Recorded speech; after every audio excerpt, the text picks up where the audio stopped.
आप सभी का सुपर कंसेप्ट क्लासेस में स्वागत है। और आज की इस वीडियो में आप लोगों को क्लास 11th हिस्ट्री का वेरी वेरी इंपॉर्टेंट क्वेश्चंस बताने वाला हूं, जो आपके एग्जाम के लिए बहुत ही ज़्यादा इंपॉर्टेंट है।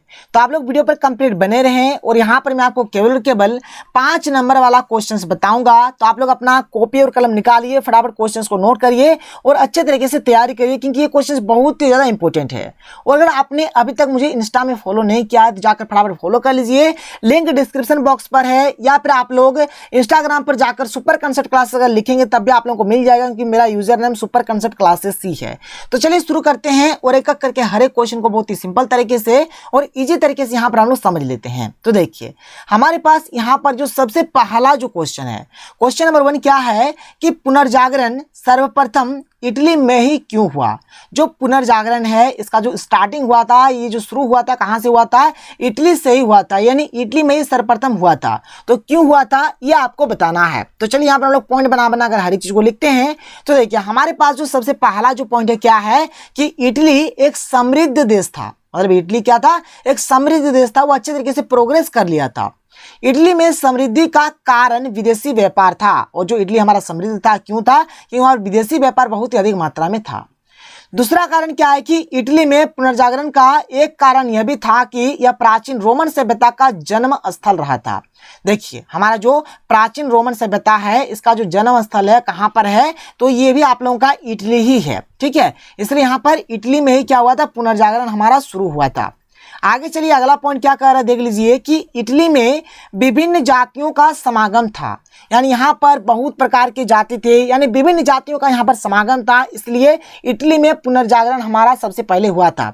देखिए बहुत सारा कारण है, आप लोग देख पा रहे हैं। आगे चलिए अगला पॉइंट क्या है कि इटालियन स्कूलों तथा विश्वविद्यालयों के धर्मनिरपेक्ष स्वरूप ने भी इटली में पुनर्जागरण के विकास में सहायता दी। इटली का जो स्कूल था या फिर जो विश्वविद्यालय था वहाँ वो क्या था, धर्मनिरपेक्ष था। इसी के चलते क्या हुआ, इटली में पुनर्जागरण का विकास हुआ सबसे पहले। फिर आगे बात करते हैं, आगे देख लीजिए हमारा जो अगला पॉइंट यहाँ पर है, अगला पॉइंट क्या कह रहा है देख सकते हैं आप लोग यहाँ पर। अगला पॉइंट है कि कंस्टेंटिनोपुल के पतन के पश्चात वहां के विद्वानों ने भागकर इटली के नगरों में आश्रय लिया। यह भी एक कारण हो गया। वहां पर इटली में ही समृद्ध नगरों की स्थापना हुई थी, यह भी हो जाएगा। शिक्षा के स्वरूप में परिवर्तन किया गया, वहां पर शिक्षा का जो स्वरूप था, जो पैटर्न था, उसमें भी वहां पर चेंजिंग किया गया। इसी के चलते वहां पर क्या हुआ, मतलब पुनर्जागरण सबसे पहले वहां पर शुरू हुआ। आगे चलते हैं, अगला प्रश्न देख लेते हैं क्वेश्चन नंबर 2। क्वेश्चन नंबर 2 क्या कह रहा है देखिए कि विज्ञान और दर्शन में अरबियों का क्या योगदान रहा। मतलब जो विज्ञान है या फिर जो दर्शन है, अरबियों का क्या योगदान रहा, यानी अरबों ने हमें क्या क्या दिया है ये हमें बताना है। तो देखिए क्या क्या योगदान है। पहला पॉइंट है कि पूरे मध्यकाल में ईसाई गिरजाघरों और मठों के विद्वान यूनानी और रोम के विद्वानों की कृतियों से परिचित थे, पर इन लोगों ने इन रचनाओं का प्रचार प्रसार नहीं किया था।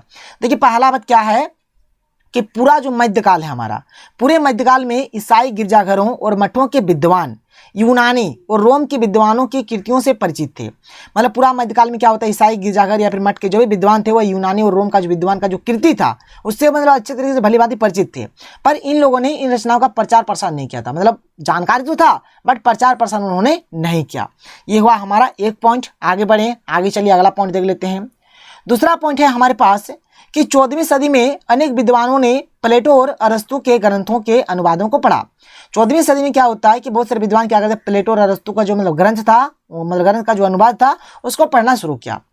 दूसरी ओर यूरोप के विद्वान यूनानी ग्रंथों के अरबी अनुवादित पुस्तकों का अध्ययन कर रहे थे और यूनानी विद्वान अरब और फारसी विद्वान की कृतियों का अनुवाद कर उन्हें अन्य यूरोपीय देशों में प्रसारित कर रहे थे। यह ग्रंथ प्राकृतिक विज्ञान, गणित, खगोल विज्ञान, औषधि विज्ञान और रसायन विज्ञान से संबंधित थे। मैंने बात क्या बोल रहा है, ध्यान सुनिए कि दूसरी ओर यूरोप के जो विद्वान हैं यूनानी ग्रंथों के अरबी अनुवादित पुस्तकों का अध्ययन कर रहे थे। मतलब ये हुआ आप लोगों का एक पॉइंट कि यूरोप के जो विद्वान थे वो क्या कर रहे थे, यूनानी ग्रंथों का जो अरबी अनुवादित पुस्तक जो था उसका अध्ययन कर रहे थे। ये हुआ एक बात।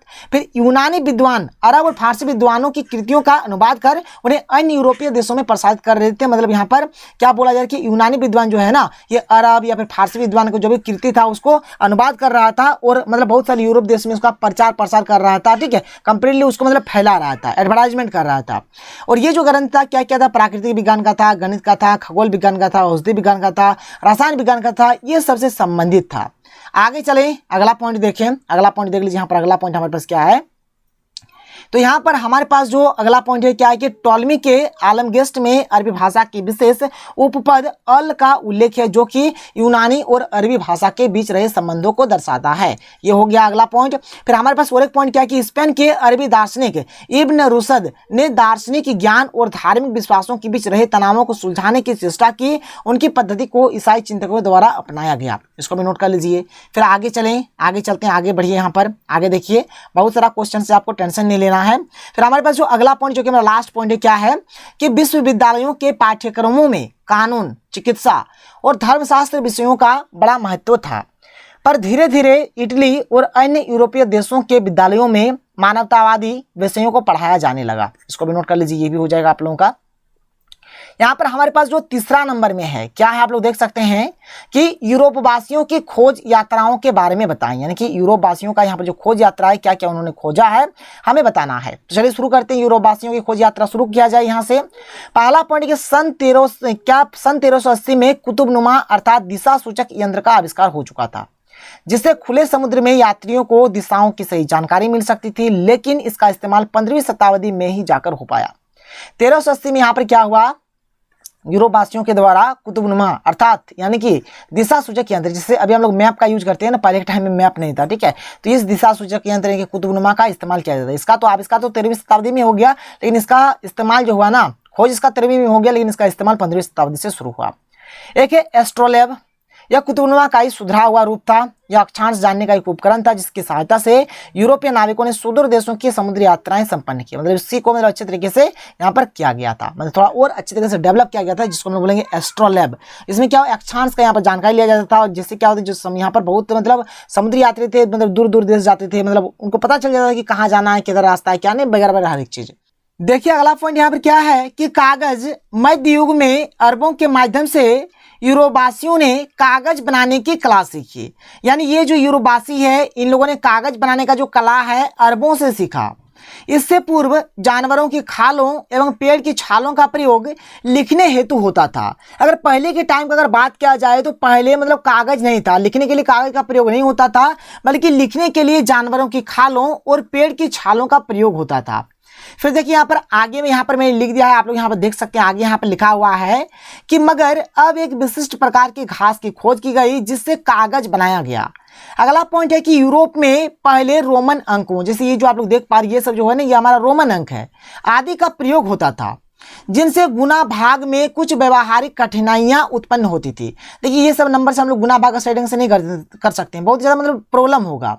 अरबों के संपर्क में आने से यूरोपवासियों को भारतीय अंक पद्धति, ये जो आप लोग देख पा रही है भारतीय अंक पद्धति है, जब इसको जाना तो उन लोगों को बहुत ही मतलब आसानी हुआ गुना भागा करने में, गणित के क्षेत्र में मतलब क्या हुआ, क्रांतिकारी परिवर्तन हुआ, ठीक है, का ज्ञान हुआ, जिसने गणित के क्षेत्र में क्रांतिकारी परिवर्तन किए। इसको भी आप लोग नोट डाउन करिए। फिर आगे देखिए हमारे पास जो अगला यहाँ पर जो पॉइंट आप लोग देख सकते हैं, यहाँ पर अगला पॉइंट हमारे पास क्या है कि 1477 में टॉलमी की जियोग्राफी नामक पुस्तक पढ़ने से यूरोपवासियों को दुनिया के बारे में कुछ जानकारी मिली। टॉलमी ने बताया था कि दुनिया गोल है। तो इसको भी आप लोग नोट डाउन कर दीजिए। यहाँ पर मैंने हर एक पॉइंट को बहुत ही सिंपल तरीके से और इजी तरीके से लिख दिया है। अगर आप लोग एक बार पढ़ेंगे तो आप लोगों का याद हो जाएगा, आप लोगों को बिल्कुल भी टेंशन नहीं लेना है। देखिए हमारे पास जो अगला प्रश्न है क्या है कि ब्रिटेन 1793 से 1815 तक कई युद्धों में शामिल रहा, जिसका ब्रिटेन के उद्योगों पर क्या प्रभाव पड़ा। देखिए जाहिर सी बात है, कोई भी देश कभी भी अगर लड़ाई लड़ेगा ना, तो उनका मतलब वहां पर बहुत ज्यादा क्षति होता है। तो क्या क्या मतलब वहां पर जो उद्योग जो था, फैक्ट्री जो था, क्या प्रभाव पड़ा, क्या इफेक्ट हुआ, ये सब चीज यहाँ पर आप लोगों को बताना है। तो यहाँ पर हमारे पास जो सबसे पहला जो पॉइंट यहाँ पर आप लोग पहले लिख लीजिएगा कि ब्रिटेन 1793 से 1815 तक कई युद्धों में शामिल रहा, जिसका ब्रिटेन के उद्योगों पर निम्न प्रभाव पड़ा। जैसा बिल्कुल वैसे लिखना है, क्या की जगह पे यहाँ पर हमने क्या कर दिया, निम्न लिख दिया है, ठीक है। पहला पॉइंट है कि युद्धों के परिणाम स्वरूप देश की अर्थव्यवस्था चरमरा गई, यानी देश का जो अर्थव्यवस्था था बुरी तरह से मतलब बर्बाद हो गया, मतलब एकदम खत्म ही हो गया, ठीक है, पूरा डगमगा गया। दूसरा पॉइंट है कि यूरोप के साथ युद्धों के कारण उसका व्यापार वहां से अलग हो गया। पहले इन लोगों का जो व्यापार था यूरोप में भी था, बट जैसे यूरोप से इन लोगों का लड़ाई हुआ तो व्यापार वहां से ठप हो गया, बंद हो गया। जाहिर सी बात है, मेरा कोई दुश्मन रहेगा था, मुझसे थोड़ी ना कोई सामान खरीदेंगे, तो यहाँ पर वही बात हो गया। व्यापारों के बंद हो जाने का प्रभाव वहां की फैक्ट्रियों पर भी पड़ा, जिससे वे उद्योग धंधे और कारखाने शीघ्र ही बंद हो गए। जब व्यापार नहीं होने लगा तो क्या हुआ, वहाँ का जो फैक्ट्री था, जो कारखाना था, उद्योग धंधा जो था, सब कुछ बंद हो गया और बहुत सारे लोग बेरोजगार होने लगे। वहाँ के जो उद्योगपति थे उन लोगों का तो एकदम समझिए कि बहुत ही बुरी तरह से उन लोग फंस गए और बहुत ही बुरा हाल हो गया। उद्योग धंधों कारखाने के बंद हो जाने की वजह से मजदूर विवश हो गए और बेरोजगारी के कारण ये भूखमरी के शिकार होने लगे। बेरोजगार हो गए, पूरी तरह से बेरोजगारी का शिकार हो गए, भूखमरी का शिकार हो गए। नेपोलियन बोनापार्ट की महाद्वीपीय व्यवस्था या आर्थिक बहिष्कार की नीति ने इंग्लैंड को आर्थिक संकट में फंसा दिया। वस्तुतः नेपोलियन इंग्लैंड के विदेशी व्यापार को समाप्त कर देना चाहता था। ये हो गया। आगे बढ़ते हैं, अगला प्रश्न यहाँ पर अगला जो पॉइंट है, यहाँ पर अगला पॉइंट हम लोग देख लेते हैं। हमारे पास जो अगला पॉइंट है, देख सकते हैं कि इंग्लैंड में रोटी तथा मांस की कीमतें आसमान छूने लगी। साथ साथ इंग्लैंड की मुद्रा का भी अवमूल्यन हुआ। जो इंग्लैंड में जो रोटी है, मांस है, रोटी मीट का जो दाम है, बहुत ही ज़्यादा रेट इनका बढ़ गया। ठीक है, फिर आगे चलिए, आगे यहाँ पर क्या देख लेते हैं। हमारे पास यहाँ पर आगे जो है आप लोग देखिए, यहाँ पर अगला जो प्रश्न है क्वेश्चन नंबर 5, आप लोग देखिए यहाँ पर क्वेश्चन नंबर 5 क्या है कि मेजी पुनर्स्थापना से पहले की वे अहम घटनाएं क्या थी जिन्होंने जापान की तीव्र आधुनिकीकरण को संभव किया। तो देखिए इसका उत्तर है कि मेजी पुनर्स्थापना से पहले की घटनाएं जिन्होंने जापान की तीव्र आधुनिकीकरण को संभव किया। तो देखिए इसका उत्तर यहाँ पर क्या हो जाएगा। तो हमारा इसका जो उत्तर हो जाएगा, आप लोग देख सकते हैं पॉइंट वाइज मैंने हर एक चीज को लिख दिया है। पहला पॉइंट है कि 16वीं शताब्दी तक जापान में किसान भी हथियार रखते थे, जिससे अराजकता का वातावरण उत्पन्न हो जाता था। इसलिए इस शताब्दी के अंतिम वर्षों में किसानों से हथियार ले लिए गए। अब मात्र सामुदायिक वर्ग के लोग ही हथियार रख सकते थे। इससे किसान अपना संपूर्ण समय और ध्यान कृषि कार्य में लगाने लगे। देखिए 16वीं शताब्दी तक क्या हुआ, जो जापान था ना, जापान में क्या हुआ, वहाँ के जो किसान थे उन लोगों के पास भी हथियार थे। अब देखिए जाहिर सी बात है, मान के चलिए मेरे पास हथियार है और अगर मेरा जो दुश्मन रहेगा मेरे से अगर अटैक करेगा तो हम भी तो उसको ढिसको उड़ा देंगे। यही बात हुआ। तो जब किसानों के पास भी हथियार थे तो किसान खेत में बाड़ी में ज़्यादा ध्यान नहीं देते थे, बल्कि लड़ाई झगड़ा में ज़्यादा ध्यान देते थे। लेकिन बाद में क्या हुआ कि किसान से हथियार ले लिया गया और वहाँ पर अब जो हथियार कौन रख सकते थे, मात्र समुदाय वर्ग के लोग हथियार रख सकते थे। जिससे क्या हुआ, किसान का जो पूरा ध्यान था कृषि में लगा, जिससे वहाँ का उत्पादन भी वगैरह बहुत ही अच्छे तरीके से होने लगा। अगला पॉइंट कि मूल्यवान धातुओं की निर्यात पर रोक लगा दी गई। जो मूल्यवान धातु था उनका जो निर्यात हो रहा था उसके निर्यात पर रोक लगा दिया गया। फिर आगे समझ सकते हैं यहाँ पर आगे क्या, अगला पॉइंट देख लीजिए कि व्यक्ति के गुण उसके पद से अधिक मूल्यवान समझे जाने लगे। व्यक्ति का जो गुण था उसके पद से अधिक मूल्यवान, कॉस्टली वहां पर माना जाने लगा। अगला पॉइंट कि शहरों में जीवंत संस्कृति का प्रसार होने लगा। बढ़ते हुए व्यापारी वर्ग ने नाटकों और कलाओं का संरक्षण प्रदान किया। देखिए वहाँ का जो संस्कृति था, संस्कृति को बचाने के लिए नाटक, कला, ये सब वहाँ पर दिखाया जाने लगा। देखिए किसी भी देश का जो संस्कृति होता है, सभ्यता होता है, वो देश का धरोहर होता है, तो इसको बचाना चाहिए हमें भी और आप सभी को भी। फिर अगला जो पॉइंट क्या है कि मुद्रा के बढ़ते हुए प्रयोग और चावल के शेयर बाजार के निर्माण से भी जापानी अर्थतंत्र का विकास नई दिशाओं में हुआ। मालिकों और करदाताओं का निर्धारण करने के लिए भूमि का सर्वेक्षण किया गया और भूमि का वर्गीकरण उत्पादकता के आधार पर किया गया। ये भी आप लोग नोट करिए। आगे बढ़ते हैं, क्वेश्चन नंबर यहाँ पर ये जो 6 है आप लोग देख सकते हैं। यहाँ पर क्वेश्चन नंबर 6 हमारे पास क्या है देख लीजिए। यहाँ पर जो क्वेश्चन नंबर 6 दिया हुआ है कि धर्म सुधार आंदोलन का क्या प्रभाव पड़ा, या फिर ये जो प्रश्न है इसे भी पूछा जा सकता है कि धर्म सुधार आंदोलन के परिणाम क्या है। तो देखिए धर्म सुधार आंदोलन के क्या क्या प्रभाव है या फिर परिणाम है। पहला पॉइंट है कि धार्मिक आंदोलनों के परिणाम स्वरूप लोगों में राष्ट्रीयता की भावना क्या यहाँ पर जागृत आप लिख दीजिएगा, जागृत हुई। ठीक है, जागृत हुई धार्मिक आंदोलनों के परिणाम स्वरूप क्या होता है। देखिए जब धार्मिक आंदोलन क्या होता है, अपने धर्म का प्रचार प्रसार होगा। अब देखिए जैसे कि हम लोग हिंदुस्तान में रहते हैं तो हमारे देश का जो धर्म है, ऐसे तो बहुत सारे धर्म है, तो जिससे क्या होगा, देश के प्रति अगर देखिए धर्म अगर अच्छा होगा ना तो देश के प्रति राष्ट्रीयता की भावना जागृत होगी। सभी के मन में लगेगा कि नहीं भाई हमें देश को बचाना चाहिए, हमें अपने धर्म को बचाना चाहिए। तो इस प्रकार का वहाँ पर भावना जागृत होता है। अगला पॉइंट, कुछ विद्वानों के मतानुसार धार्मिक आंदोलन के परिणाम स्वरूप आधुनिक लोकतंत्र का विकास हुआ। इससे क्या होता है कि आधुनिक लोकतंत्र का भी विकास होता है। फिर आगे चलिए, अगला जो पॉइंट आप लोग यहाँ पर देख लीजिए। अगला पॉइंट हमारे पास यहाँ पर क्या है, अगला पॉइंट, धार्मिक आंदोलनों के परिणाम स्वरूप सांस्कृतिक क्षेत्र में स्वतंत्र वातावरण का विकास हुआ। इससे क्या होता है, जो सांस्कृतिक क्षेत्र है इसमें क्या हुआ, स्वतंत्र वातावरण का विकास हो जाता है। यहाँ पर अगला जो हमारे पास है, अगला यहाँ पर जो पॉइंट है आप लोग देख सकते हैं। यहाँ पर अगला पॉइंट क्या है, यहाँ पर अगला पॉइंट क्या है देख लीजिए कि धर्म सुधार आंदोलन के फलस्वरूप उत्तरी यूरोप प्रोटेस्टेंट हो गया तथा दक्षिणी और पश्चिमी यूरोप पूर्ववत कैथोलिक बना रहा। ठीक है, धर्म सुधार आंदोलन के फलस्वरूप क्या होता है, जो उत्तरी यूरोप है ये हमारा प्रोटेस्टेंट हो जाता है और जो दक्षिणी पश्चिमी यूरोप है ये हमारा जैसा पहले था कैथोलिक वैसा ही बना रहा। कैथोलिक देशों में कला का विकास होता रहा, परंतु क्या है, प्रोटेस्टेंट देशों में कला की अवनति होने लगा। मतलब जो हमारा प्रोटेस्टेंट जो देश था वहाँ पर मतलब कला मतलब डेवलप नहीं किया, बल्कि वो नीचे गिरता चला गया। कैथोलिक देशों ने चुड़ैल विद्या, ठीक है, का परित्याग किया। और दूसरी ओर दुर्भाग्य से प्रोटेस्टेंट देशों में चुड़ैल विद्या के प्रति आस्था बढ़ने लगी। इस अंधविश्वास के भयंकर दुष्परिणाम हुए। जो चुड़ैल विद्या है, चुड़ैल के बारे में जो भी विद्या है, ये सब मतलब क्या हुआ, मतलब यहाँ पर देखिए जो हमारा प्रोटेस्टेंट वाला जो देश था उन लोगों ने इसको अपना लिया, और जो कैथोलिक देश था इन लोगों ने इसका परित्याग कर दिया, यानी कि छोड़ दिया। यहाँ पर आगे बढ़ते हैं, आगे चलते हैं। आगे हमारे पास क्या है, लोग देख सकते हैं यहाँ पर अगला जो पॉइंट है हमारे पास क्या है, देख लीजिए कि धर्म सुधार आंदोलन ने यूरोप में एक नई चेतना को जन्म दिया, जिसके फलस्वरूप यूरोप ने मध्य युग से आधुनिक युग की ओर कदम बढ़ाया। देखिए यहाँ पर मैंने छोटा छोटा पॉइंट बनाकर लिख दिया है, आप लोग चाहते हैं ये सभी पॉइंट आप लोग यहाँ पर नोट कर सकते हैं। क्या है कि कैथोलिक धर्म में सुधार हुआ, प्रोटेस्टेंट धर्म का उदय हुआ, इंग्लैंड का विकास हुआ, शासक वर्ग की शक्ति में वृद्धि हुआ। तो ये सब जो यहाँ पर मैंने छोटा छोटा करके पॉइंट बना कर लिख दिया है, आप लोग चाहे तो ये सभी पॉइंट लिख सकते हैं। और यहाँ पर मैंने और पॉइंट लिख दिया, देखिए क्या है कि पोप की शक्ति का पतन हुआ, राज की संपत्ति एवं शक्ति में वृद्धि हुआ, गिरजाघरों में व्याप्त बुराइयों को दूर करने का प्रयास किया गया। तो ये सब आप लोग और पॉइंट लिख सकते हैं। क्वेश्चन नंबर 7 क्या है कि देखिए ऐसे कौन से कारण थे जिनसे 15वीं शताब्दी में यूरोपीय नौचालन को सहायता मिली। तो नौचालन माने हो जाएगा कि नदियों, समुद्रों आदि में नाव या जहाज चलाने की विद्या जो होगा, इसको हम लोग बोलेंगे नौचालन। मतलब नौका चलाने का जो मतलब यहाँ पर जो विद्या है उसी को क्या बोलेंगे, नौचालन बोलेंगे। अब देखिए यहाँ पर क्या होता है कि यहाँ पर ऐसे कौन से कारण थे जिनसे 15वीं शताब्दी में यूरोपीय नौचालन को सहायता मिली। मतलब क्या क्या सहायता मिला, देखिए सबसे पहला बात अगर आप लोग जानते होंगे, जैसे कि एक कुतुबनुमा का आविष्कार किया गया, जिससे दिशा का मतलब पता चलने लगा। मतलब जिससे क्या हुआ कि जो भी मतलब नौचालन मतलब जो भी मतलब नाविक वगैरह थे उन लोगों को मतलब किसी दूसरी जगह पे जाने के लिए मतलब बहुत ही आसानी हुआ, रास्ता नहीं भटकेगा। अभी के टाइम में तो भाई चलो मैप है, पहले के टाइम में मैप थोड़ी नहीं था, कुतुबनुमा था, जिससे बहुत ही आसानी होती थी उन लोगों को एक जगह से दूसरी जगह जाने के लिए। उनको दिशा का मतलब मालूम चलता था किधर हमें जाना है किधर नहीं जाना है। तो यहाँ पर मैंने लिखा कि यूरोपीय नौचालनों को निम्नलिखित कारणों से सहायता प्राप्त हुई। पहला क्या है कि पहले के मुकाबले नौका का आकार बड़ा किया गया, जिससे इसमें अधिक सामान भरा जा सके। देखिए पहले मतलब नौका छोटा छोटा था, लेकिन बाद में क्या होता है नौका का जो आकार है, जो साइज है, उसको भी बढ़ा दिया गया। फिर आगे चलिए यहाँ पर क्या है, यहाँ पर आगे है कि शस्त्रों से नौकाएं सजाया गया ताकि आक्रमण के समय स्वयं की रक्षा कर सके। मतलब जो अस्त्र शस्त्र है, अस्त्र शस्त्र से नौका को सजा दिया गया ताकि मान के चलिए कोई मतलब आक्रमण करता है तो हम भी उसके ऊपर अटैक कर सके। 15वीं सदी में यात्रा साहित्य का खूब प्रचार प्रसार किया गया, विश्व की रचना पर जानकारी प्राप्त होने लगी थी और भूगोल विषय उन्नति पर था। फिर आगे देखिए यहाँ पर आगे हमारे पास क्या है, आगे जो है यहाँ पर 5th नंबर में है, जिसका मैं जिक्र कर रहा था कि कुतुबनुमा अर्थात दिशा सूचक यंत्र का आविष्कार हो चुका था। इससे यात्रियों को खुले समुद्र में दिशाओं की सही जानकारी मिल सकती थी। नोट कर लीजिए। क्वेश्चन नंबर 8 हमारे पास क्या है, आप लोग देख सकते हैं। क्वेश्चन नंबर 8 देख लीजिए हमारे पास क्या है कि दक्षिणी अमेरिका की खोज ने यूरोपीय उपनिवेशवाद के विकास को जन्म दिया। कैसे?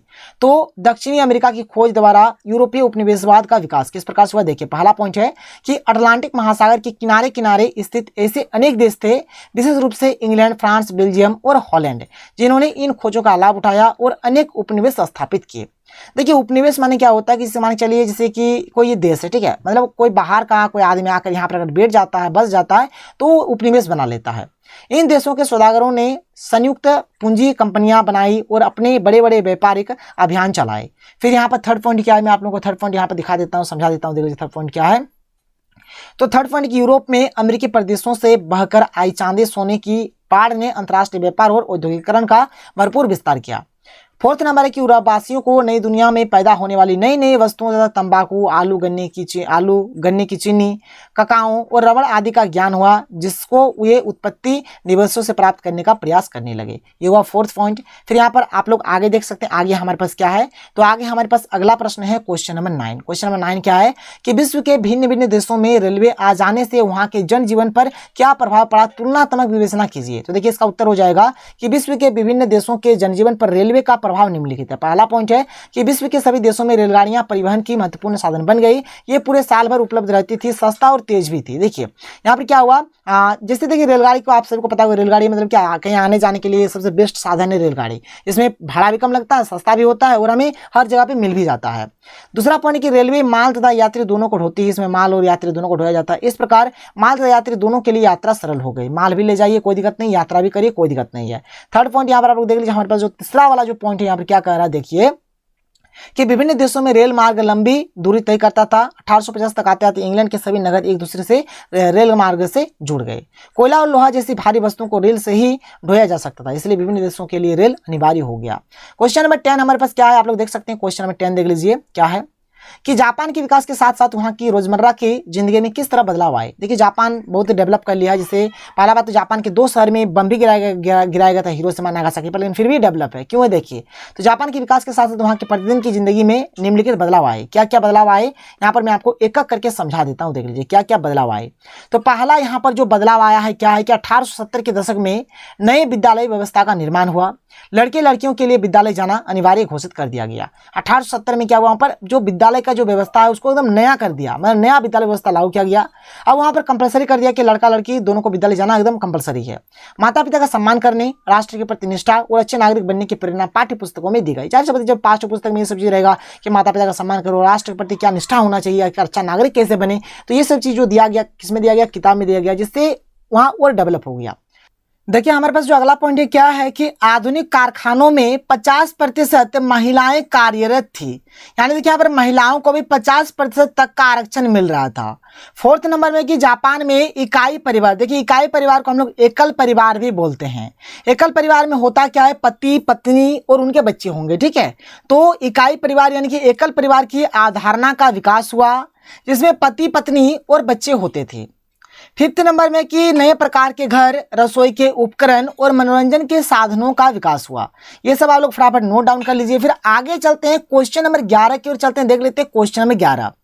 देखिए हमारे पास जो क्वेश्चन नंबर 11 है क्या है कि पुनर्जागरण के उदय और विकास का कारण बताएं। मतलब पुनर्जागरण का जो उदय हुआ था किस प्रकार से हुआ था और इसका जो विकास हुआ कैसे हुआ, क्यों हुआ, इसका कारण हमें बताना है। तो देखिए पहला बात यहाँ पर ध्यान से सुनिए।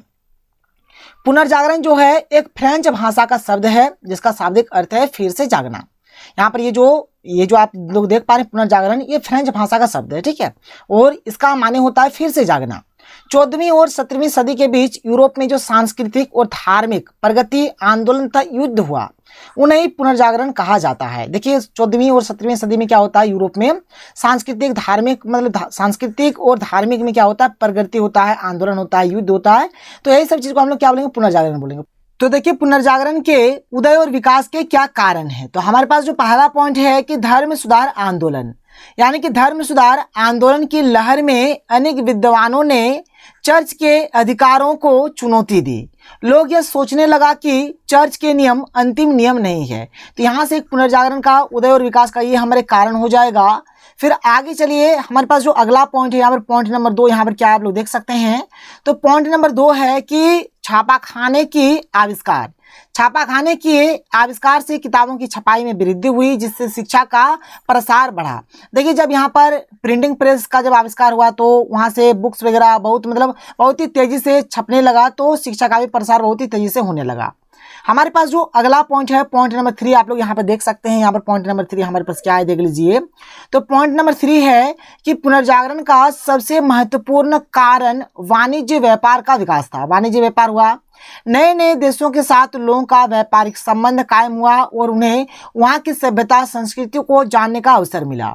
व्यापार के विकास ने एक नए व्यापारी वर्ग को जन्म दिया और इस प्रकार से हमारा पुनर्जागरण का विकास हुआ। 4th नंबर पॉइंट है कि भौगोलिक खोजें, जैसे कुतुबनुमा का आविष्कार हुआ जिससे समुद्री यात्रा में सुविधा मिला। अब जैसे समुद्री यात्रा में सुविधा मिला तो एक जगह से दूसरी जगह जाने में मतलब कठिनाई नहीं हुई, ठीक है। और जब एक जगह से दूसरी जगह गया, कोई भी मतलब एक देश से दूसरे देश जब चला गया तो वहाँ मतलब दूसरे देश की जो सभ्यता संस्कृति से परिचित हुआ और इस प्रकार से पुनर्जागरण का यहाँ पर विकास होता है। आगे बढ़ते हैं, अगले क्वेश्चन को चलते हैं। अगला प्रश्न देख लेते हैं क्वेश्चन नंबर 12। देखिए हमारे पास जो क्वेश्चन नंबर 12 है क्या है। तो क्वेश्चन नंबर 12 की नवीन मार्गों की खोज में पुर्तगाल और स्पेन के योगदान का उल्लेख करें। तो देखिए यहाँ पर इसका उत्तर हो जाएगा कि 1948 में नए समुद्री मार्ग की खोज का श्रेय वास्को डी गामा को जाता है। 1580 में पुर्तगाल पर स्पेन पर कब्जा हो जाने के कारण डच व्यापारियों के लिए लिस्बन का द्वार हमेशा के लिए बंद हो गया। व्यापार की इन आवश्यकताओं ने एक नए राजनीतिक समीकरण को जन्म दिया। अब इन व्यापारियों ने सीधे व्यापार करने की नीति अपनाई। तो देखिए क्वेश्चन नंबर 13 क्या है, अमेरिका की खोज में कोलंबस की क्या भूमिका रही। तो इसका उत्तर हो जाएगा अमेरिका की खोज 1492 में क्रिस्टोफर कोलंबस ने की थी। कोलंबस इटली का एक नाविक था। कोलंबस के पास 3 जहाज नीना पिंटा और सेंटा मारिया थे। कोलंबस 3 जहाज एवं 87 व्यक्तियों के साथ भारत की खोज हेतु अभियान आरंभ किया। तो कोलंबस क्या करता है, 3 जहाज, कौन कौन सा, तो नीना पेंटा, सेंटा मारिया, ये 3 जहाज लेकर 87 लोगों को लेकर क्या करता है, भारत का खोज करने के लिए अभियान शुरू करता है।